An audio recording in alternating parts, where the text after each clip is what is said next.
Les gens de PPACI, venez ici, on doit se parler. Trop c'est trop. Il y a eu beaucoup de mensonges, beaucoup de diffamations que les Ivoiriens ont subi et continuent de subir encore. Je pense que cela doit prendre fin maintenant. Babo Laurent aime trop parler. Babo Laurent aime trop faire trop de tapage. Babo Laurent cherche des problèmes là où les Ivoiriens n'en ont même pas besoin.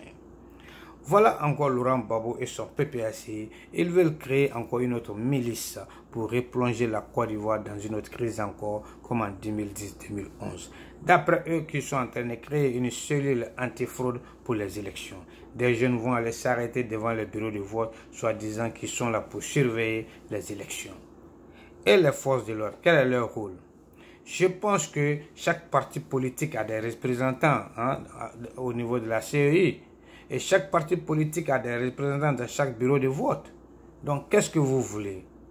Vous voulez faire ce que Damana Pitkas a fait encore en 2010-2011, déchirer les résultats des élections et replonger la Côte d'Ivoire encore dans une autre crise? Mais pour qui le PPACI se prend? C'est ça le problème aujourd'hui.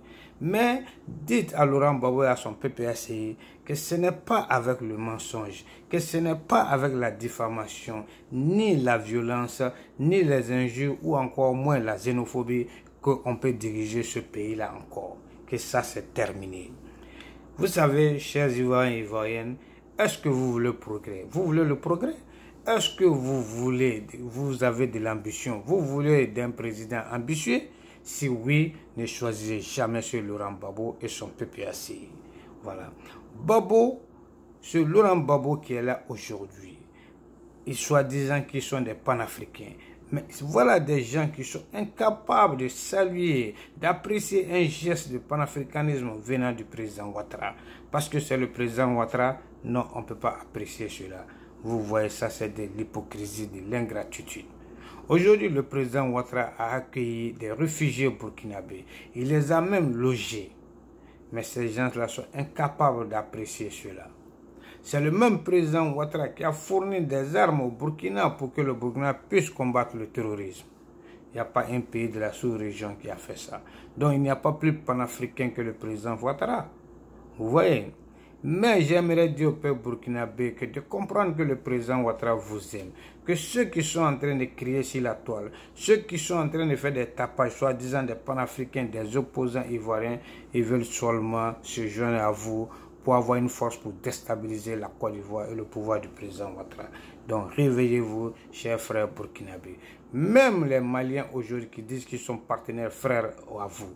On dit que le colonel Assimi a acheté beaucoup d'armements, des conteneurs, des camions, des remorques d'armement. A-t-il fourni des armements au Burkina pour que vous puissiez combattre le terrorisme? Est-il venu se joindre au Burkina pour que vous puissiez former un front pour combattre le terrorisme? Non, vous comprenez. Voilà, eux qui ont traité la Côte d'Ivoire de sous-préfet de la France, eux qui ont traité le président Ouattara de fils du président Macron. Aujourd'hui, c'est le même Mali qui vient en Côte d'Ivoire, qui vient s'agenouiller, s'accroupir, demander pardon, demander de l'électricité au président Ouattara.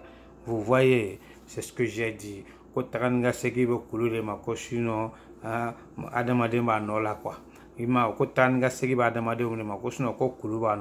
C'est les êtres humains qui aiment se déplacer, sinon la montagne là, elle ne bouge pas. C'est ça le président Ouattara. Donc, je vais dire aujourd'hui que, aujourd'hui vous devrez comprendre, vous, les gens de PPACI, vous ne pouvez pas falsifier l'histoire de ce pays-là. Quand on veut parler, non, c'est la France qui a installé le président Ouattara. Mais bien avant que la France installe le président Ouattara, il y a bel et bien l'élection d'abord.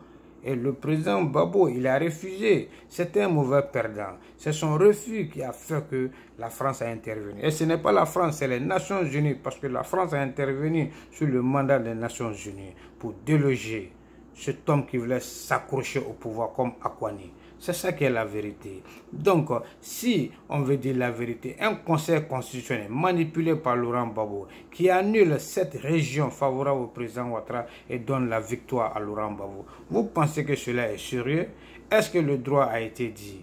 La constitution ivoirienne a bel et bien dit s'il y a eu des irrégularités, des fraudes au niveau des élections, on annule le tout et on reprend. Est-ce que c'est ce qui a été fait?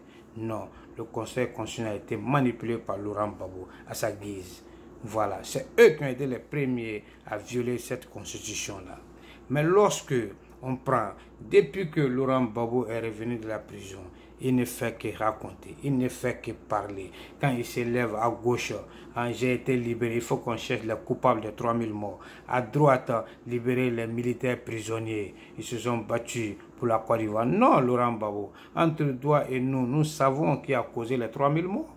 Si tu avais accepté ta défaite, il n'allait pas avoir de 3000 morts. C'est ton refus de t'accrocher au pouvoir qui a causé la mort de ces 3000 morts-là, de 3000 personnes-là aujourd'hui. Et ces militaires-là, ils se battaient pour qui? Pour la Côte d'Ivoire ou pour Laurent Gbagbo, les deux gobelets? Je pense qu'ils se battaient pour Laurent Gbagbo, pas pour la Côte d'Ivoire. Puisque c'est une crise post-électorale, après les élections. Les résultats ont été donnés. Le monde entier et la Côte d'Ivoire a choisi déjà son président, qui était le président Ouattara. Ceux qui se battaient pour la Côte d'Ivoire se sont ralliés au nouveau pouvoir. Les Kassarate, paix à son homme, le général Mangou, ils se sont tous ralliés. Pourquoi les deux gobelets ne se sont pas ralliés? Donc ils ne se battaient pas pour la Côte d'Ivoire. Eux, ils se battaient pour Laurent Gbagbo, pour leurs propres intérêts égoïstes. C'est de cela qu'il s'agit. Et ce sont eux-mêmes qui ont affirmé, qui ont avoué aussi qu'ils ont tué le général Gueye, sa femme et sa famille. Donc leur jugement, ce n'est pas les élections. C'est la mort du général Gueye et toute sa famille. Ils l'ont affirmé.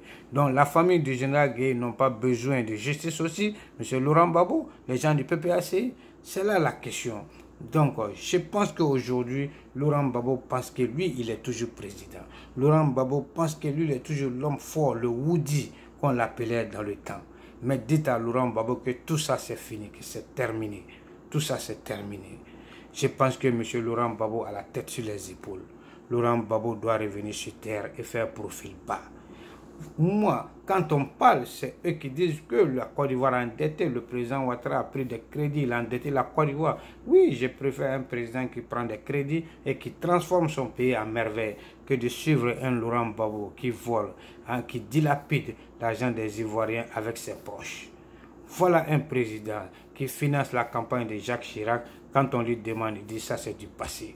Ça, c'est un panafricain. Est-ce que ça, c'est une réponse venant d'un ancien président? C'est une réponse sérieuse, ça? Et M. Laurent Gbagbo, quand on parle de ça, tout ce qu'il trouve à dire, oui, le président Ouattara, c'est un Burkinabé. Ok, c'est un Burkinabé, mais c'est avec ce même Burkinabé que Laurent Gbagbo a formé le front républicain ici contre le président Henri Konan Bédié. À cette époque-là, donc, il n'était pas Burkinabé, hein?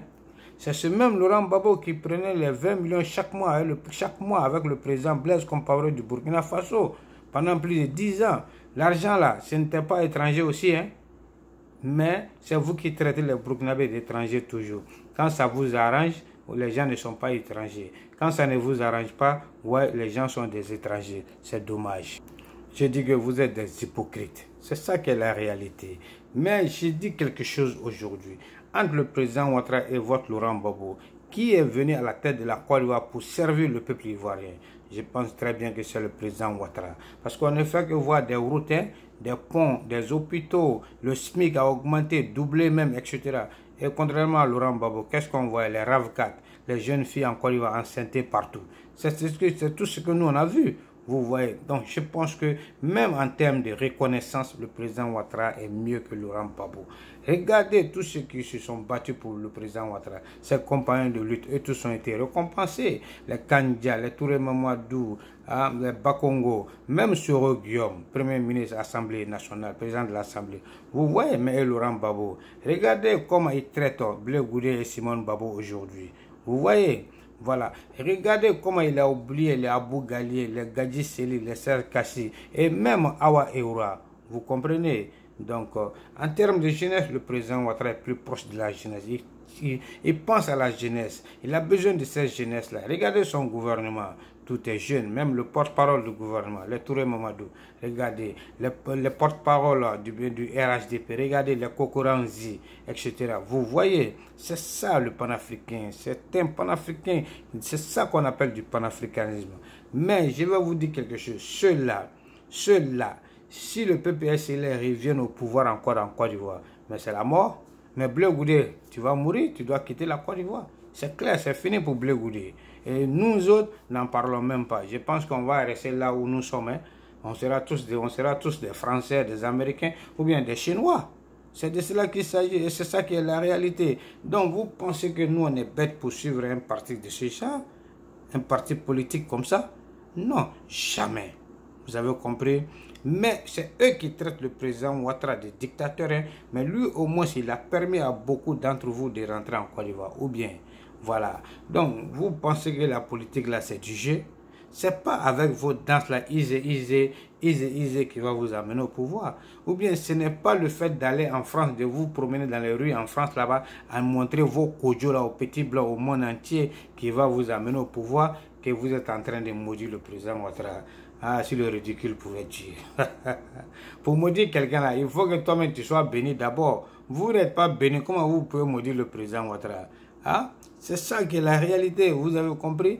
Et vous avez fait tout ça pourquoi? Pour qui? Pour un Laurent Gbagbo. Et ce monsieur sort de la prison, il est incapable de vous adresser un petit merci même. Comme si vous êtes son esclave. C'est dommage, regrettable pour vous, pitié.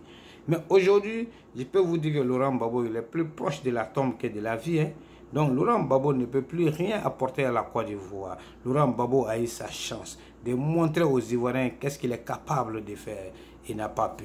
Donc je pense que son temps là est révolu. Ce mec ne peut plus revenir au pouvoir encore. C'est terminé pour lui. C'est de cela qu'il s'agit. Voilà un président qui, lui, à sa place, ce sont ces femmes qui décident. Ce sont ces femmes qui prennent des décisions.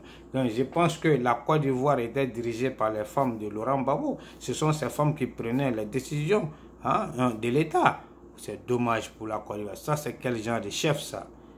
Les Ivoiriens n'ont pas choisi des femmes pour diriger la Côte d'Ivoire, M. Laurent Gbagbo. Il faut qu'on se le dise. Oui, c'est ça qui est la réalité. Voilà un président qui n'a jamais pu unifier son parti politique.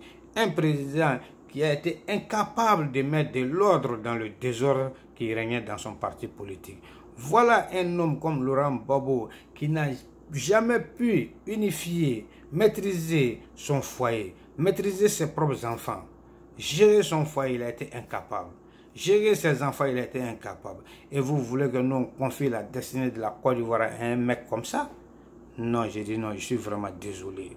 Et quand on veut parler de cela, il n'a rien à dire. Tout ce qu'il trouve à dire, Dieu est là, Dieu va faire le palabre de Laurent Gbagbo.